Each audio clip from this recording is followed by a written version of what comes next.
Hello, friends. Robert Bevan here, author of the Caverns and Creatures series of comedy fantasy novels and short stories. With me is Sam West, and today we're going to talk about the spell Hero's Feast. All right.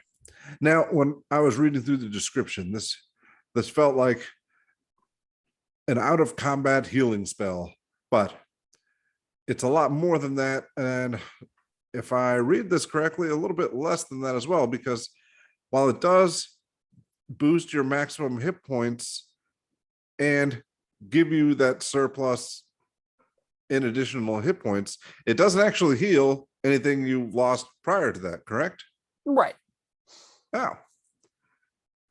All right. Well, yeah, now that with that understanding, what are your initial thoughts on this spell? Okay. My first thought about the spell is I'm really annoyed it's not a bard spell, because I feel like bards are the best parties, and that is exactly what this is supposed to be. So shame on you, wizards, for style points. That's lame. Beyond the style points, though, Hero's Feast is a spell you prepare as a druid as a cleric or a druid, whenever you have a 6th level extra slot to prepare, whenever you know you have something else you can do with your 6th level slots that isn't this, and know you're about to be going to a long rest. And this basically makes an 8-hour long rest, a 9-hour long rest, and then gives you the 24-hour buff. So this somewhat feels like just a passive boon that you can have going forward past 6th level spell casting. There'll be times where I was going to say, outside of Paladin, the Cleric and Druid seem like the least party classes. Yeah, I mean, I guess it's supposed to like invoke the feeling of a grand put together feast, or like the Druids, like the bounty of the land, healing air. Yeah, I don't know. I think of this as a raucous revel with too much beer and a whole lot of dancing and kicking of things around, because that's what my Hero's Feast would look like. But I interrupted you. Do you remember what you were saying? Yeah. This functionally adds an hour to your long rest, and in addition, your long rests get this text.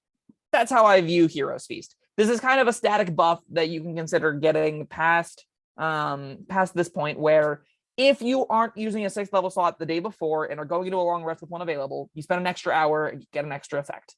That's basically how the spell functions. And in it doing that, it feels kind of like a ritual. In it doing that, it feels kind of free, making the effect powerful, a little bit annoying as a DM, in my personal opinion, just because some of the effects I think are kind of obnoxious, but it all around is going to be a good spell to have on hand. It's not something you're going to be reliably casting every 24 hours, but a lot of the times before the start of your adventure, you'll have a Hero's Feast go down. You'll get like 16 hours out of it and be happy with that. It does have a pricey gold cost. Yeah, it does. You know, for a spell like this, that doesn't bother me. I think that's the cost of throwing a party. And plus, it also can be the thing, right, where you don't necessarily have to play this as a passive buff. If you've got the gold, you can use it to function as a passive buff, but often it'll be like, okay, we'll throw 2 Hero's Feasts the night before we go into glorious combat against our enemies, right? And that's definitely what the spell's supposed to invoke the feeling of. I still hate it being a gold cost. I guess it serves a meaningful purpose here that I can't really argue with too much as a limiting factor to a spell that otherwise would just be a passive buff to most games. It'd still be a passive buff in a lot of games that have thousands and hundreds of thousands of gold pieces littered about, but you know, it's more justified here, I think, than others. What are, aside from the hit point maximum bonus, what are the benefits? The 12 creatures that partake in the feast get the following benefits. They are cured of all diseases and poison, become immune to poison, but not disease for some reason. They are immune to being frightened, and they have advantage on all wisdom saving throws. That is a lot of things. Frightened immunity, I think, is the most relevant, it's probably about as relevant as the wisdom saving throw advantage bit that you get. This makes some spells that grant wisdom saving throws, like Beacon of Hope, even less useful. So that's good. But the immunity to poison is going to help you in the poisony fights. It's going to help you against the ancient greens and stuff. The frightened condition is going to help you against a lot of things, especially as you get to the upper tiers. Lots of big devils, demons, and dragons are going to be frightful presencing and other kinds of fear effects. So that's going to be useful there. Curing poison and disease isn't really a thing that was well developed or fleshed out in 5th edition. Poison and disease, I think, was one of the areas that I wish they spent another like 2 months of writing on and some playtesting and some better development, because I think this game seriously is lacking in interesting disease mechanics. But with what we got, you're probably not going to care about that at all. And other than that, getting the conditions, it's all like, yep, that's good, that's fine. I'm happy we spent 1,000 gold for the entire party to have that. It being 12 creatures does just save the whole party. It's fine. Yeah. You think so? For the it's a 6th level spell, right? Yeah. But again, I don't necessarily think of it as costing a 6th level slot, in that this is something you're almost always doing before a long rest, before Yeah. a day of adventuring. Oh, that's true. Which means Yeah. never really casting this in the middle of things. You conceivably could cast this for 10 minutes if you know you had an hour and 10 minutes to throw a party and then are going into the dungeon. I guess if you have that time, you probably can long rest. So I would do that instead with this. But like for the most of the time, this is going to be something you're not really using. Like you're going to use this before your adventure, have it for the duration of the adventure, and your 6th level spell slot along that time. Like this is something you'll prepare the day before you know you're going into the dungeon, and then you'll not prepare it after you cast it, and you'll have a different 6th level slot to use, 6th level spell to use once you're actually in the adventure. So yeah, I guess this would be probably worth. See, I kind of like the gold cost with this one, because this is like, It makes right, the most sense to me. we're gonna have to save up some money to go fight this big bad in his dungeon full of minions, and we're gonna have a kick-ass party beforehand too. Alternatively, it's we're just gonna have a kick-ass party every night because our DM gave us a giant pile of money. And that's how it goes. That's what gold costs are like. Yeah. Man, anything else to say about this one?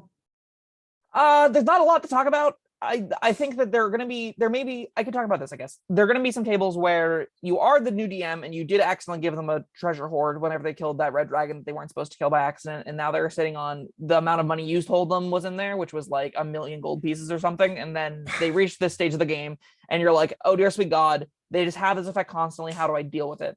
The ways you could address Hero's Feast if you feel like it's being spammed is make back-to-back encounters before, like in between long rests, that deny the ability for people to have the ability to just cast 6th level spells for free. If they have to keep using their 6th level spell slots on things that aren't Hero's Feast eventually turns off, because they're gonna eventually be in like, I used my 6th level spell slot adventuring out here, we're taking a long rest after that. At some point, I don't have the backup 6th level slot to use on this. That's a way you can sort of approach if you feel this is being abused. Throw more consistent back-to-back adventuring days at them. It doesn't have to be like a slog of 150 encounters all at once, but make them use their resources if you want this to be taxed out of them. And you can do that by making them want to use other 6th level spells. Or alternatively, you could throw encounters at them where wisdom saves don't matter, or Sure. right condition.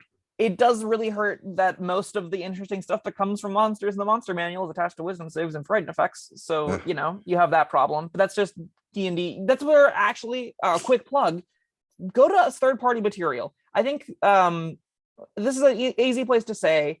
I think Cobalt Press and other great third-party monster manuals exist out there that have genuinely interesting mechanics, and sure, everything's not perfectly balanced. Sure, they don't have the playtesting Wizards does, but Wizards playtesting was really garbage in my opinion, and they gave us really boring mechanics, and they gave us things like Animal Messenger. So seek out other more exciting, more dynamic monsters manuals, homebrew your own stuff. That's also a way to circumnavigate the problems that Heroes Feast can lead to. You're not going to often find those kinds of solutions in the monster manual. All right, Sam, score. I think this is a 4 out of 5 in that it has functionally no cost and it's just kind of a feature you get access to. This is something that does have a genuine powerful impact on a fight coming up. This is something that is kind of feels free outside of the gold cost, but you've reached the tier of the game where you're going to spend this really when you want it a lot in most tables. And at that use case, it's good at that. So yeah, this is a spell that will have an impact. There will be some games that'll be like, oh my god, how do I deal with the infinite Heroes Feast they keep throwing? But for the most part, this will find its way comfortably onto all of the cleric and druids that want the prep spell once or twice a campaign. All right, can't argue with that. That was Heroes Feast, everyone. Thank you, Sam, and thank you, everyone, for joining us tonight. See you next time. Bye-bye. Thank you for watching. If you found this helpful, informative, or entertaining, I'd really appreciate it if you hit the like button below. You needn't smash it. A gentle tap will suffice. If you want to see more videos like this, subscribe to the channel. And make sure you check out the links in the description, where you'll find my Caverns and Creatures series of comedy fantasy novels, Sam's full review of the spell, and other fun things.